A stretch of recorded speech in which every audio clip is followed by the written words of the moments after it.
കാടുവെട്ടി തേക്കും യൂക്കാലിയും വെച്ച വനം വകുപ്പാണ് വന്യജീവി ആക്രമണത്തിന് ഉത്തരവാദികളെന്ന് പ്രമുഖ പരിസ്ഥിതി പ്രവർത്തകൻ CR നീലകണ്ഠൻ പറഞ്ഞു.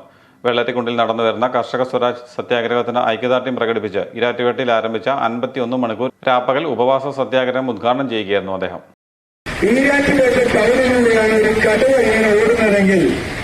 നമ്മൾ ചാനൽ കാണുമ്പോൾ നമ്മുടെ ജീവൻ രക്ഷിക്കാൻ പറ്റുമോ? പൊതുസമൂഹം ഇനിയായി ഇത് നമ്മളെ പ്രവർത്തിക്കുന്ന ഒരു കാര്യമല്ല എന്ന രൂപത്തിൽ കെട്ടുകാഴ്ചകളായി നമ്മളെ വാർത്തകളെ കാണുകയാണ്. നൂറുകണക്കിന് മനുഷ്യരാണ് കേരളത്തിൽ കഴിഞ്ഞ കുറച്ചു വർഷങ്ങൾക്ക് 1-2 വർഷങ്ങൾക്കകം വന്യമൃഗങ്ങളുടെ ആക്രമണം വെച്ച് കൊല്ലപ്പെട്ടത്. അത് കണ്ണൂരാവാം, കാസർഗോഡാവാം, വയനാട്ടിലാവാം, ആലപ്പുഴയിലാവാം, അല്ലെങ്കിൽ ഇടുക്കിയിലാവാം, കോട്ടയത്താവാം, എവിടെ വേണമെങ്കിലാവാം.